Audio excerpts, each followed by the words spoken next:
9년 전에 강해 설교를 해야 되겠다. 성경의 말씀을 기반인 말씀을 해야 되겠다라는 마음을 주셨어요. 그 전까지는 저도 제목 설교를 했고 그때 주셨던 말씀을 설교했는데 말씀 중심으로 돌아가야 돼라는 마음을 주셔서 그때부터 시작했습니다. 그러면 어떤 말씀부터 시작해야 됩니까? 라고 기도하는 가운데 너희가 죄인임을 먼저 깨닫는 자가 되어야 한다. 그래서 아모스서를 먼저 시작했습니다. 사실은 이런 경우는 거의 없습니다. 시작할 때는 뭔가 더 축복하고 싶고 좀 더 우리가 은혜롭게 뭔가를 만들어가고 싶지 당신은 죄인입니다. 이런 거 하는 거는 좀 어려운 일입니다. 그럼에도 그 마음을 주셔서 아모스를 살펴봤습니다.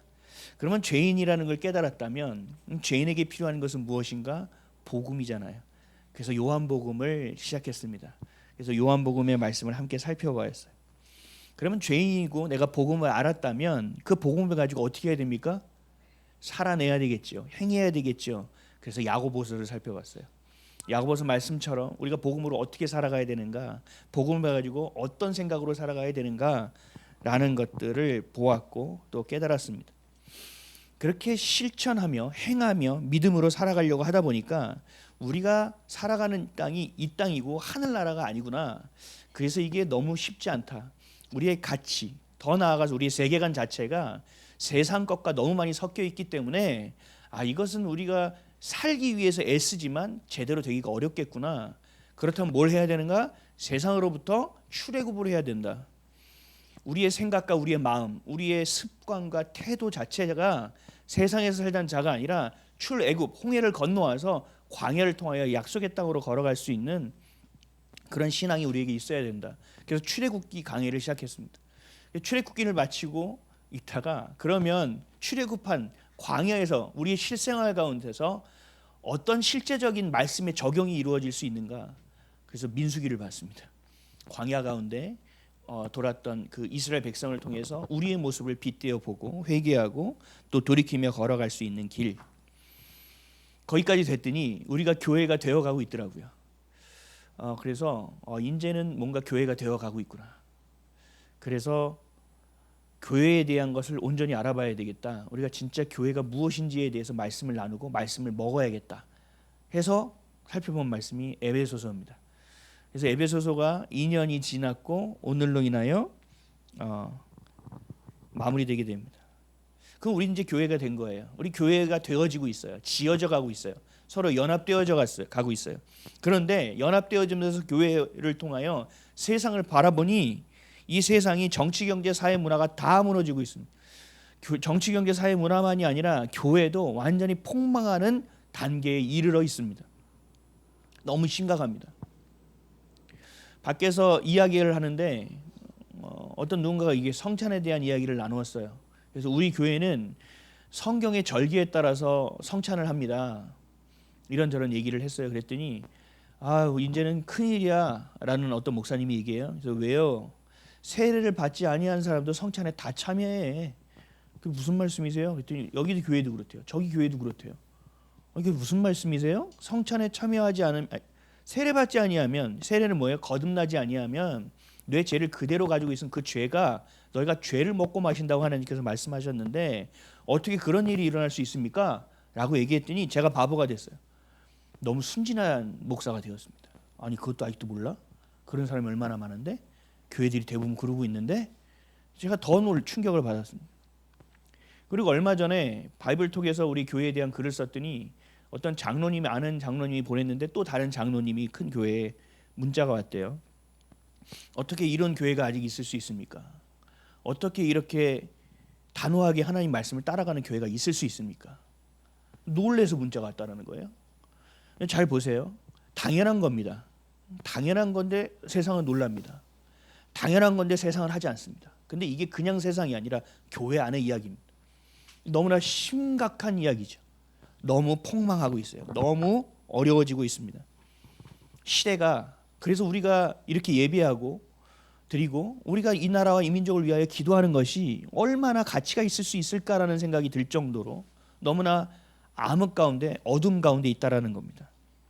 그래서 우리가 다음에 살펴볼 말씀을 다니엘서예요. 그 가운데 있던 자들이 어떻게 신앙을 생활을 했는가. 나라가 빼앗기고 성전이 다 파괴되어서 포로로 잡혀간 그들이 과연 어떻게 교회가 되었고 어떻게 신앙을 지키고 어떻게 하나님을 여호와 하나님이라고 부르며 끝까지 살아낼 수 있었는가에 대한 도전이 우리한테 있기를 바랍니다. 그래서 다니엘서를 보려고 하는 거예요. 우리가 그렇게 교회로 지어져 갔으면 좋겠습니다. 하나님 말씀대로 그렇게 교회로 서로가 지어져 가고 격려되어지고 위로되어지고 사랑하게 되어지고 섬기게 되는 주님 보시기에 칭찬받으시는 교회 되기를 주님을 간절히 축복합니다. 교회는 무엇입니까? 하나님은 교회를 왜 세우셨습니까? 하나님은 절처럼 저기 절경 같은 데 있는데 좀 교회를 세우면 얼마나 좋았을까? 그럼 저는 너무 할렐루야하고 살았을 것 같은데. 근데 하나님은 왜 이 정말 더러운 그리고 정말 같이 사귀고 싶지도 않은 이 세상 한가운데다가 하나님 교회를 세워놓으셨을까? 그럼 교회는 무엇인가? 교회의 머리는 누구이고 우리는 누구인가? 나는 누구인가? 교회는 어떤 방향을 향해야 하는가? 교회는 도대체 어떤 교회여야 하는가? 교회로 살아간다는 건 무엇이고 교회된 저와 여러분은 어떻게 살아가야 되는 것이고 무엇을 준비해야 하며 어떤 싸움을 싸워야 되고 어떻게 싸워야 하는가? 그러면 어떻게 기도해야 되는가? 다시 말해서 교회는 무엇이냐? 교회의 본질은 무엇이어야 되느냐를 말씀한 것이 에베소서입니다. 그 말씀을 우리가 83번 살펴보는 겁니다. 2년 동안 살펴보고 있는 겁니다. 오늘은 그 마무리입니다. 이 모든 것을 가르쳐 주신 하나님, 이것을 감동으로 받은 사도 바울이 마지막 에베소서의 말씀에 축복으로 맞추고 있다는 사실이에요. 23절을 읽어볼까요? 23절 시작. 하나님과 주 예수 그리스도께로부터 평안과 믿음을 겸한 사랑이 형제들에게 있을지. 아멘. 우리 평안과 믿음을 겸한 사랑이 있을지어다라고 우리에게 선포해주고 있어요. 축복해주고 있어요. 이 부분은 제가 설교를 많이 했었고 또 제자훈련에서 여러분들이 많이 반복했던 내용에서 좀 간략하게만 볼게요. 평안과 믿음과 사랑은 오직 그리스도로만 이루어질 수 있습니다. 하나님으로 인하여만 우리에게 주어질 수 있습니다. 세상 가운데서 경험되어질 수 있는 영역이 아닙니다. 평안이라는 것은 성경에 뭐라고 되어 있죠? 평강, 평화, 요즘 우리가 쓰는 평온, 뭐 이게 다 있죠. 이것을 영어 성경으로 하면 피스 하나로 되어 있다고 했죠. 헬라어로는 에이레네의 뜻을 찾아보면 하나님과 나가 있지만 둘인데 이 둘이 완전히 연합되어 마치 하나와 같은 존재가 되는 것. 그러니까 그걸 다시 설명하면 내 안에 그리스도가 오셔서 내가 주인이 됐던 내 영이 죽고 주님의 그리스도의 영, 성령이 우리와 연합하여 주셔서 내가 그 종속되는 존재, 항복하여 살아가는 존재, 주도권을 내어드리고 그 뜻대로 살아가는 존재가 된 것. 그럴 때 우리가 경험하게 되는 것이 피스라는 겁니다. 평안이라는 겁니다. 그러니까 세상에서 어떤 일을 경험하고 있더라도 내가 문제가 해결되지 않는 상황이 있더라도 내가 그리스도로 온전히 모신다면 성령을 내 삶의 주도권을 내어드린 분이라고 믿고 따른다면 우리 안에는 피스, 평화가 자리 잡게 된다는 얘기입니다. 상황과 관계없는 겁니다. 내 상태가 오직 그리스도에게 속해 있느냐의 문제입니다. 이것이 바로 평안이라는 겁니다. 믿음은 무엇입니까? 믿음은 우리의 수고와 노력으로 얻을 수 있는 것이 아닙니다. 믿음은 주어지는 것입니다. 여러분들이 걸음을 한 걸음 한 걸음 준영이가 간증했던 것처럼 그러한 상황 가운데서 내가 주님의 손을 꽉 붙들어 봤을 때, 내가 주님의 이름을 외쳐봤을 때 그 어둠을 느끼지 못할 정도로 내가 그 안에서 아주 평안을 경험할 정도로, 그래서 다음에도 그 걸음을 걸을 수 있는 상태가 되는 것, 이게 믿음이라는 겁니다. 삶의 여정에서 하나하나의 신뢰가 쌓여야 되는 겁니다. 하나하나의 신뢰가. 믿음이라는 어원은 던지다라는 뜻이에요. 던지다. 여러분들의 문제, 여러분들의 생각, 여러분들의 논리, 내 안에서 벌어지는 이건 어떻게 해야 되지 어려운 일들, 이런 것들을 던지는 겁니다. 더 자세히 살펴보면 위로 던지답니다. 위로 던진다는 건 어떤 게 된 거예요? 하나님께 내어 던진다는 거, 드리다는 거예요. 믿음이라는 것은 내가 품고 있는 것이 아니라 주님께 드려지는 겁니다. 많은 사람들이 난 주님께 좋은 것만 드려야지, 문제가 좀 해결돼야지, 주님 앞에 면목이 없으니까 좀 기도하고 있다가 가야지. 아니요, 그건 말이 안 되는 겁니다. 하나님께 던지는 겁니다. 드리는 겁니다. 제가 늘 표현하는 거는 패스라고 합니다. 축구할 때 패스. 내가 패스하지 않으면 태클은 다 나한테 들어오게 되어 있습니다. 그럼 부상을 입는 겁니다. 근데 내가 주님께 패스를 하고 앞을 향하여 달려가면 어느 순간 골대 앞에서 예수님이 나에게 패스를 해주십니다. 그래서 골을 넣을 수 있게 되는 거죠. 맡기는 겁니다. 성경대로 얘기하면 의지하고 의탁하고 의뢰한다는 것. 아까 전에 어둠이 있었을 때처럼 문제가 생기면 어떻게 해결해지가 아니라 주님 어떡하죠? 빨리 해결해야 되는 일이라도 잠시 머물러서 주님의 뜻은 어디 있습니까? 라고 물어볼 수 있는 것. 이런 것이 쌓일 때 믿음이 되는 것입니다. 성령 하나님이 우리 가운데 임하지 않으시면 이곳은 성전이 될 수 없습니다. 여러분들 안에 성령이 임재하지 않으시면 여러분들은 성전이 될 수 없습니다. 성령이 임재하셔야 됩니다. 그것처럼 주님이 우리 가운데 계시면 평안과 믿음은 주어지는 거예요. 사랑도 마찬가지입니다. 사랑은 아가페예요. 아가페 사랑은 뭐냐면 내가 받기를 원하는 것이 아니에요. 내가 드리는 겁니다. 아까 전에 얘기했죠. 내가 기쁘려고 살면요, 기쁨이 없어요. 내가 돈을 벌어야지 하면 돈을 벌 수가 없어요. 내가 하나님이 뭘 기뻐하실지를 생각하면 내 안에 기쁨이 생겨져요. 내가 주님의 뜻을 향하여 어떤 부르심 가운데 살아가야 되지 하고 그쪽으로 가다 보면 넉넉히 살아가게 되어져요. 그건 하나님이 그렇게 약속하셨거든요. 그의 나라와 의를 구하라, 그래야면 내가 이 모든 것을 너에게 더하겠다고 얘기하셨어요. 너희가 무엇을 먹을까, 무엇을 입을까 걱정하지 말라고 하셨어요. 여러분들이 걱정하면 아무것도 안 돼요. 하나님이 걱정하시게 해야 돼요. 하나님이 일하실 수 있도록 기도해야 돼요. 내어드려야 된다는 얘기입니다. 여러분들이 붙들면 안 됩니다. 사랑은, 내가 이 사랑을 경험한다는 것은 하나님이 나를 얼마나 사랑하시고 계시는지, 와, 하나님이 세상 그 무엇보다도 나를 이렇게 사랑하셨어? 라는 경험과 그러한 내 안에 주시는 마음, 이것이 있어져야 됩니다. 그럴 때 여러분들이 비로소 하나님을 사랑하게 되는 것이지, 여러분 그냥 하나님을 사랑해요 이게 되지 않습니다.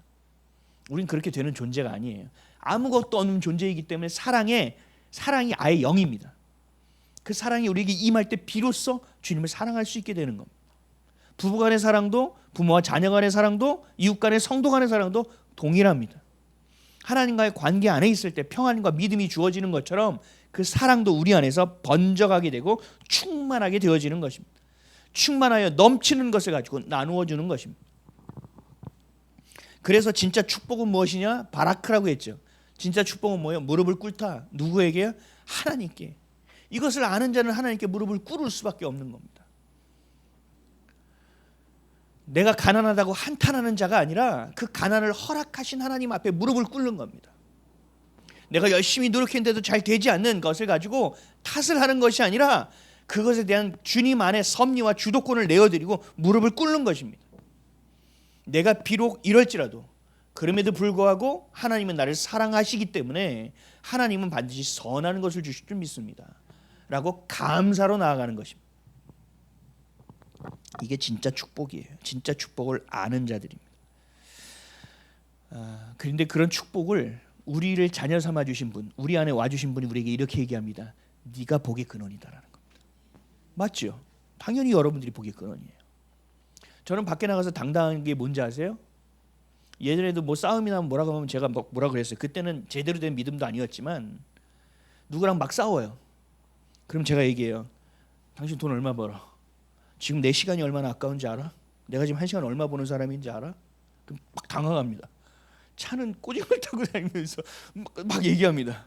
그 사람이 당황해요. 당신 이거 진짜 물어줄 수 있어? 왜 그랬는지 아세요? 진짜 돈을 많이 벌었을까요? 아니요. 하나님의 시간을 그때는 알고 있었는데 적용을 잘못한 것뿐이에요.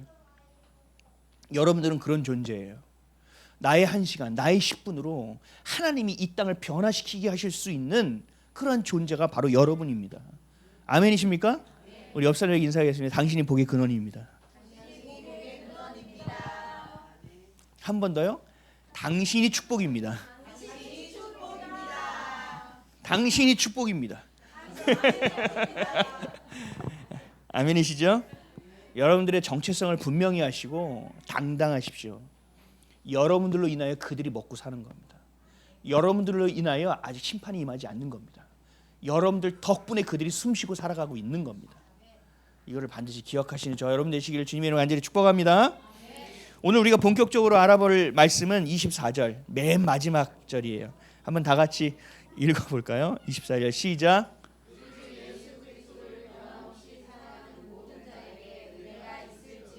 아멘. 예수를 그리스도로 여기며 살아가는 사람들은 모두가 예수를 사랑하는 자들일까요? 다시요. 예수를 그리스도로 여기며 살아가는 사람들은 모두가 예수님을 사랑하는 자들일까요? 다음 질문. 여러분은 여러분들의 삶의 주인이 예수 그리스도라는 걸 믿으십니까? 그럼 예수님이 나를 구원하실, 그러니까 나를 위해서 십자가에서 죽으시고 나를 위해서 부활하신 그리스도 예수, 메시아 된 예수 그리스도라는 것을 믿으십니까? 아멘이시죠. 근데요, 안타깝게도 예수를 따르는 모든 자들이 그렇지 않습니다. 자신은 예수를 정말 잘 믿고 있다고 생각합니다. 나는 진짜 천국이 보장돼 있다고 생각합니다. 그런 사람들이 굉장히 많습니다. 가룟 유다를 한번 볼까요? 가룟 유다는요, 예수님이 세우기를 원하시는 하나님의 나라의 설교를 하시고 하나님 나라에 대해서 제자들에게 가르칠 때 가룟 유다는 어떻게 생각했냐면 그 복음을 예수님께서 로마의 압제에서 우리를 해방시켜 주실 이스라엘의 구원자로 이해했습니다. 예수님은 하나님의 나라에 대한 이야기를 했는데 가룟 유다는 그렇게 받아들였습니다. 근데 유다만 그런 게 아니라 대부분의 사람들이 그렇게 믿었습니다. 오늘 말씀은 이지호 쌤이 해주세요. 네, 제가 볼 때는 이지호 선생님께서 해주세요. 마가복음 10장 42절에서 45절 말씀입니다. 예수께서 불러다가 이르시되 이방인의 집권자들이 그들을 임의로 주관하고 그 고관들이 그들에게 권세를 부리는 줄을 너희가 알거니와 너희 중에는 그렇지 않을지니 너희 중에 누구든지 크고자 하는 자는 너희를 섬기는 자가 되고 너희 중에 누구든지 으뜸이 되고자 하는 자는 모든 사람의 종이 되어야 하리라. 인자가 온 것은 섬김을 받으려 함이 아니라 도리어 섬기려 하고 자기 목숨을 많은 사람의 대속물로 주려 함이니라. 아멘. 그래서 유다는요, 예수님이 십자가에서 죽은 걸 보고 실망했습니다. 낙심하고 절망했습니다. 자기가 꿈꿔오던 것이 완전히 무너져 버렸습니다. 로마 정도는 끝내줄 줄 알았는데, 그래서 내가 메시아로 구원자로 따랐는데 그렇지 않았던 겁니다. 실망했습니다. 낙심했습니다. 저주했습니다. 그리고 그 절망으로 자신의 생명까지 던져버립니다. 예수님이 실패한 걸로 생각한 겁니다. 근데 유다만 그런 게 아닙니다. 예수님의 제자 중에 야고보와 요한이 있죠. 늘 예수님이 따라다니던, 예수님이 늘 부르는 베드로와 야고보, 요한을 불렀잖아요. 야고보와 요한의 어머니가 있는데 어머니의 이름이 살로메입니다. 살로메. 이 어머니도요, 하나님의 나라를 오해했습니다. 늘 따라다니면서 하는 예수님 말씀을 들었는데요, 예수님이 이렇게 얘기했거든요. 내가 조롱받을 것이다, 핍박받을 것이다, 내가 십자가에서 죽을 것이고 사흘 만에 다시 살아날 것이다. 그 얘기하자마자 이렇게 얘기합니다. 바로 뒷구절이에요. 마태복음 20장 20절에서 21절. 그때 세베대의 아들의 어머니가 그 아들들을 데리고 예수께 와서 저라며 무엇을 구하니 예수께서 이르시되 무엇을 원하느냐 이르되 나의 이 두 아들을 주의 나라에서 하나는 주의 우편에 하나는 주의 좌편에 앉게 명하소서. 아멘. 이게 소위 말하는 치맛바람이죠. 엄마가 따라다니는데 제자 중에 엄마 안 따라다니는 제자도 있는데 따라다니면서 어떻게 했어요? 예수님과 단둘이 얘기하는 시간이 됐을 때 우리 아들 하나는 우의정, 하나는 좌의정, 꼭 시켜주세요. 이건 지금 살로메, 이 야고보 요한의 엄마도 하나님 나라를 어떻게 이해했습니까? 가룟 유다랑 별다를 바가 없는 거예요. 동일하게 세상적으로 이해했다라는 얘기입니다. 그럼 다른 제자들은 어땠을까요? 마태복음 20장 24절입니다. 열 제자가 듣고 그 두 형제에 대하여 분히 여기거늘 똑같아요. 나머지 제자들도 똑같아요. 청탁 들어오니까 나 진짜 너무한 거 아니야 진짜? 그건 뭐예요? 다 자기도 우편에 서고 좌편에 서고 싶었다라는 얘기예요. 제자들 중에 12제자 중에 그 누구도 예수께서 선포하는 하나님의 나라에 대해서 제대로 이해한 자가 없었다는 얘기. 예수님이 하나님 나라에 가르치신 내용, 그리고 내가 죽을 것이다, 내가 고날 받을 것이다, 다시 살 것이다라는 복음을 오해하고 있었다는 겁니다. 여러분은 어떠십니까? 여러분 하나님의 나라를 하나님의 나라로 이해하고 계십니까? 여러분 예수 그리스도라는 그 이름 자체가 주시는 복음을 복음으로 이해하고 있습니까?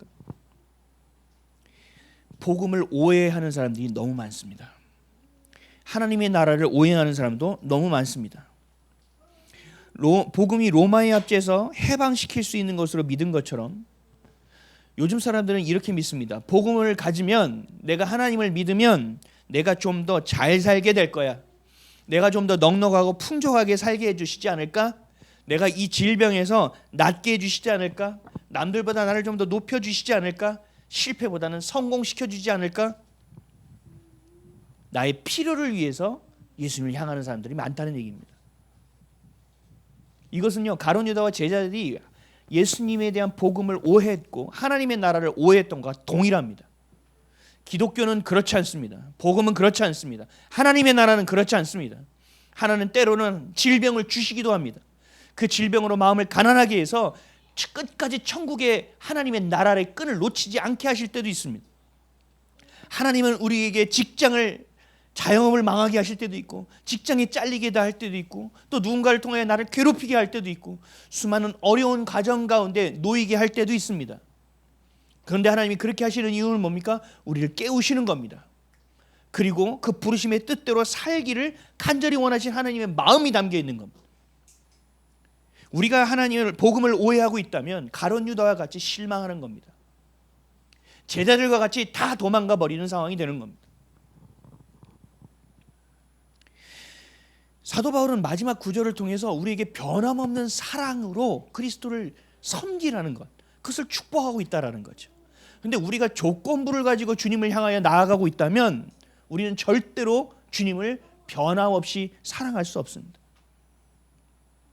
나의 조건과 나의 때와 나의 모습에 따라서 하나님을 바라보는 시선이 다 달라집니다. 내가 좋을 때는 하나님은 마음껏 찬양하고, 기분 나쁘면 하나님 좀 기다려요.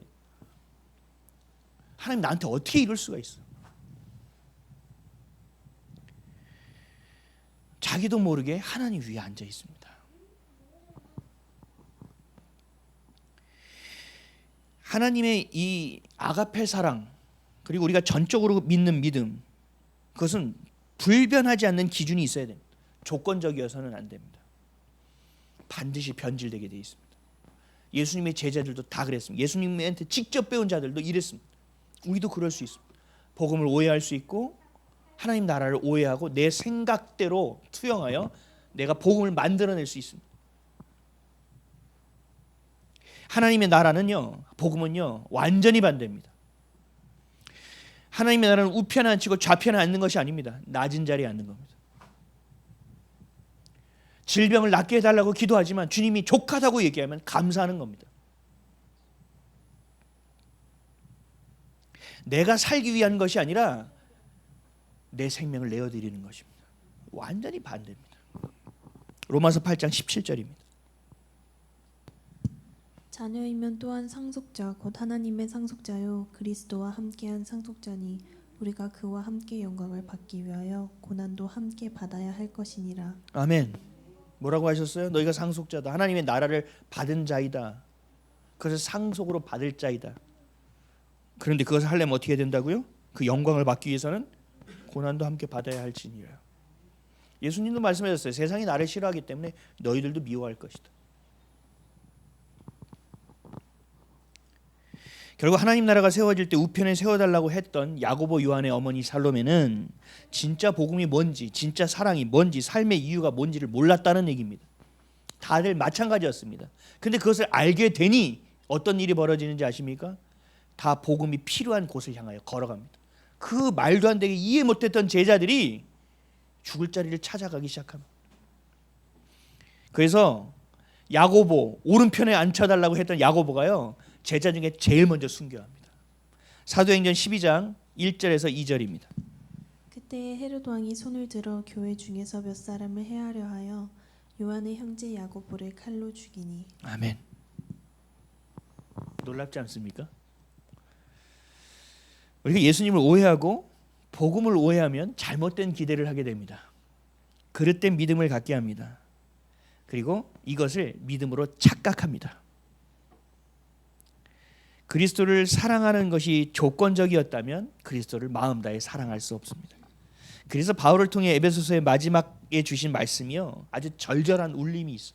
24절 우리 다 같이 다시 한번 읽어볼까요? 시작. 주 그리스도를 변함없이 사랑하는 모든 자에게 은혜가 있을지. 아멘. 예수 그리스도를, 우리 주 예수 그리스도를 변함없이 사랑하는 모든 자에게 은혜가 있을지. 저는 이것을 묵상하는데요, 이 하도 바울의 마음이 느껴지는, 변함없이 사랑하기를. 얼마나 변하는 사람이 많은가, 얼마나 오해하고 믿는 사람이 많은가. 예수님이 설교를 할 때도 박수치고 울며 회개했던 자들도 오해하는 자들이 너무나 많으니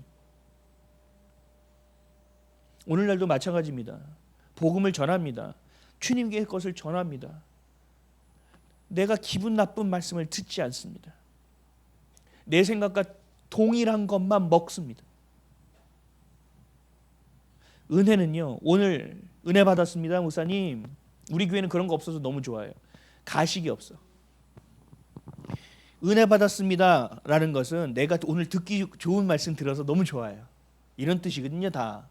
근데 진짜 은혜는 성경적으로 봤을 때는요, 찔림이 있는 겁니다. 말씀을 듣고 괴로운 겁니다. 내 생활과 부딪히는 겁니다. 어떻게 해야 되지? 아무리 해도 안 되는데. 근데 오늘 말씀 또 들었는데 너무 괴롭네. 여러분, 이게 은혜입니다. 그래서 하나님께서 돌이킬 수 있는 기회를 주시는 거예요. 이걸 보고 은혜 받았다고 얘기하는 겁니다. 근데 대부분 사람들은 어떻게 해요? 목사님 사랑이 없어. 목사님 맨날 그냥 너무 직설적이에요. 아니, 일주일 동안 그렇게 힘들었는데 좀 위로를 해줘야지. 맨날 날카로워서 이거 되겠어 이거? 칼집에 넣을 때도 있어야지. 이런 얘기를 한단 말이죠. 아닙니다.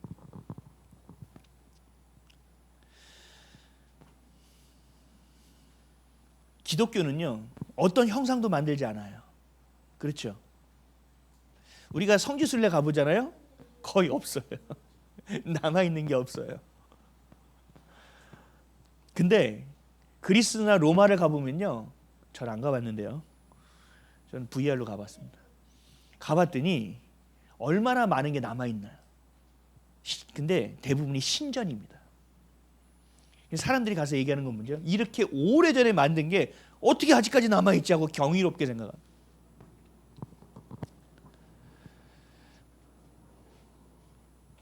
그래서 뭔가 남기려고 하죠, 세상 사람들은. 근데 하나님은 만들지 말라고 말씀하십니다.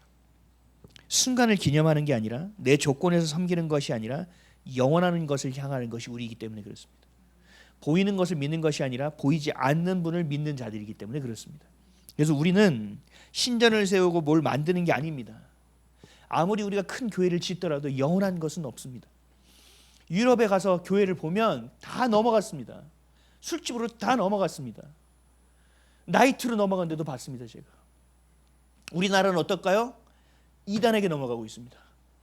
좋은 자리에 열심히 지어놓고 빚을 감당하지 못해서 이단이 사버립니다.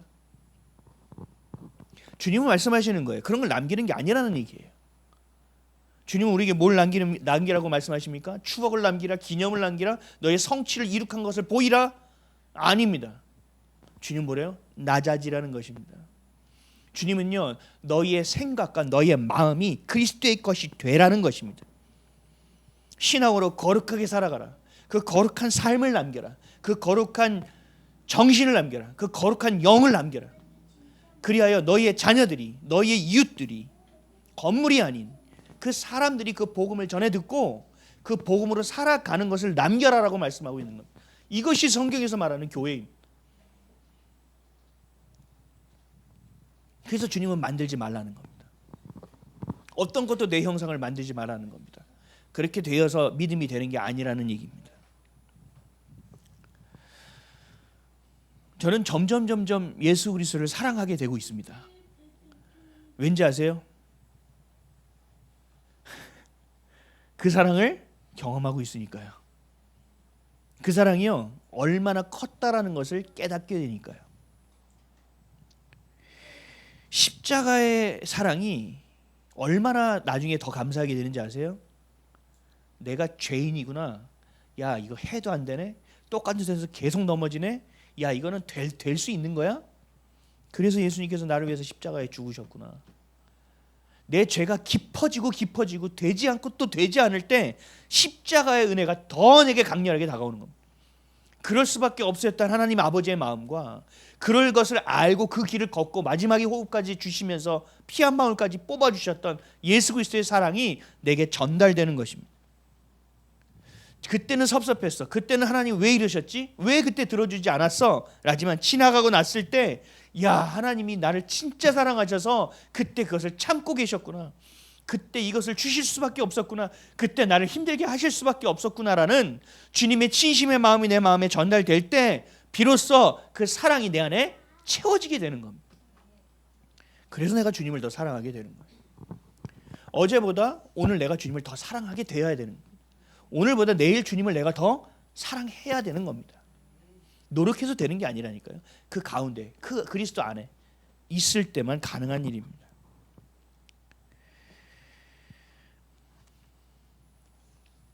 그 사랑을 알게 되면 아무리 교회가 타락하고 아무리 교회가 망가지고 아무리 사람들이 교회를 향하여 손가락질해도 교회를 떠나지 않습니다. 내 목에 칼을 들이대도 내가 만난 그리스도를 부인하기가 어려울 겁니다. 교회가 핍박당해도 끝까지 내 목숨 걸고 함께할 수 있게 되는 겁니다. 로마 시대 때 사자의 밥으로 찢겨 죽은 우리의 선배 신앙인들이 있습니다. 불에 타 죽은 신앙의 선배들이 있습니다. 그들은 뭔가 탁월하고 특별했을까요? 그렇지 않습니다. 그리스도의 사랑을 마음 깊이 경험한 자들입니다. 그리스도가 나를 세상 그 무엇보다 사랑하고 있다는 것을 확신하는 자들입니다.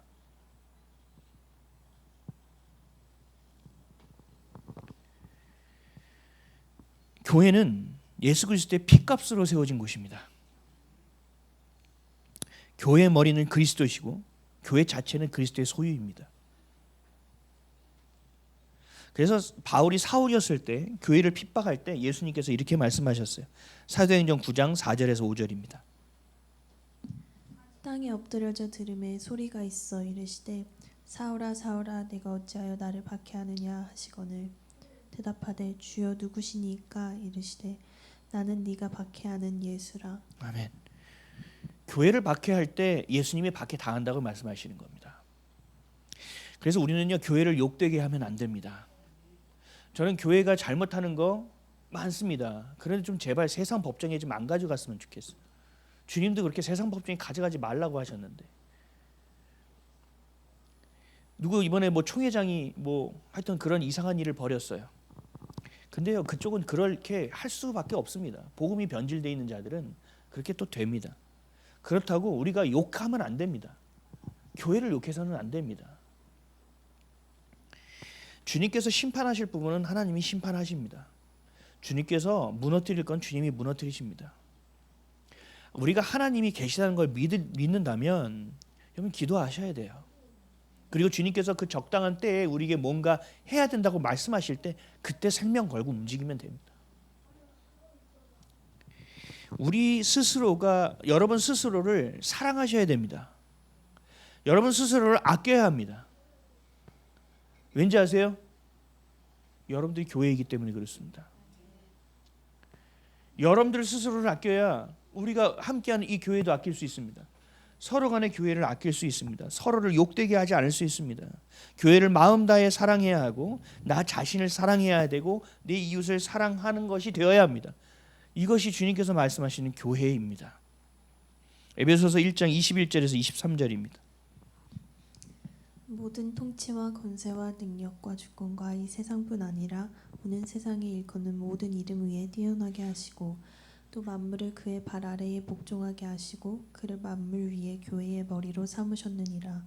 교회는 그의 몸이니 만물 안에서 만물을 충만하게 하시는 이의 충만함이니라. 아멘. 교회는 그의 몸이고 교회의 머리는 그리스도시다. 우리도 동일합니다. 우리는 그리스도의 피값으로 세워진 존재입니다. 저 여러분은 예수님이 십자가에서 죽어주셨기 때문에 다시 살 수 있게 된 겁니다. 동일한 교회입니다. 그리고 내 안에 와 계심으로 우리도 동일하게 성전이 되는 것입니다. 그리스도의 몸인 동시에 우리의 머리 되시는 분은 누구입니까? 예수 그리스도입니다. 그래서 우리가 교회입니다. 교회를 사랑하고 교회를 섬기는 것이 바로 예수님을 사랑하고 예수님을 섬기는 것입니다. 여러분들 스스로를 사랑하고 아끼시고 섬기십시오. 왜요? 이것이 그리스도의 몸입니다. 그리고 여러분들의 생각과 논리로 살지 마십시오. 물으십시오. 그래야 예수 그리스도 우리의 머리가 되시는 겁니다. 우리의 몸은 머리가 명령하는 대로 움직입니다. 똑같습니다. 내 안에 그리스도가 성령이 내게 말씀하시는 대로 움직이는 겁니다. 저는 아까 윤영이 간증할 때 제 안에서 이렇게 축복했습니다. 하나님 윤영이를 축복합니다. 하나님 윤영이가 정말 하나님 앞에 헌신되어질 때 어떠한 결과가 있는지 보게 하십시오. 하나님을 향하여 그런 마음을 드리고 주님을 향하여 애쓸 때 하나님이 살아계시다는 것이 윤영이에게 믿어지게 해주십시오. 그 축복이 저도 모르게 나오더라고요. 여러분 공부를 3시간 하면요 성적이 잘 나오고 1시간 하면 성적이 잘 안 나올 것 같죠? 그렇지 않아요. 하나님이 하시면 되는 겁니다. 기대됩니다. 우리 아이들. 한 놈은 사랑을 너무 많이 받아서 자고 있지만 네. 기대됩니다. 그리고 정말 교회를 또 예배를 아직 마음 다해 사랑하지 못하는 아이들도 있지만 이것이 씨앗이 될 줄 믿습니다. 그리고 도전받게 되는 거예요. 우리 주 예수 그리스도를 변함없이 사랑하는 모든 자에게 은혜가 있을지어다. 그렇다면 마지막으로 결론 어떻게 사랑해야 되느냐? 고린도전서 13장 4절에서 7절입니다. 사랑은 오래 참고 사랑은 온유하며 시기하지 아니하며 사랑은 자랑하지 아니하며 교만하지 아니하며 무례히 행하지 아니하며 자기의 유익을 구하지 아니하며 성내지 아니하며 악한 것을 생각하지 아니하며 불의를 기뻐하지 아니하며 진리와 함께 기뻐하고 모든 것을 참으며 모든 것을 믿으며 모든 것을 바라며 모든 것을 견디느니라. 아멘. 여러분 스스로를 대할 때도 함께 교회로 지어지가는 서로 간의 지체를 대할 때도 가족과 이웃을 대할 때도 하나님을 대할 때도 동일합니다. 모든 것을 참으며 모든 것을 믿으며 모든 것을 바라며 모든 것을 견디느니라. 이러한 교회로 지어져 가기를 소망합니다. 저 여러분 모두가 모두의 머리가 예수 그리스도가 되어 여러분들의 주도권을 주님께 늘 내어드리는 인생이 되시기를 축복합니다. 그렇게 교회가 되어짐으로 다시 오실 그리스도, 우리 하나님 아버지가 계시는 하나님의 나라가 하늘나라에만 있는 것이 아니라 여러분의 마음 가운데, 여러분의 삶의 터전 가운데, 가정 가운데 강력하고 온전하게 충만하게 임하게 되시기를, 그런 교회가 되기를 예수 그리스도의 이름으로 간절히 축복합니다.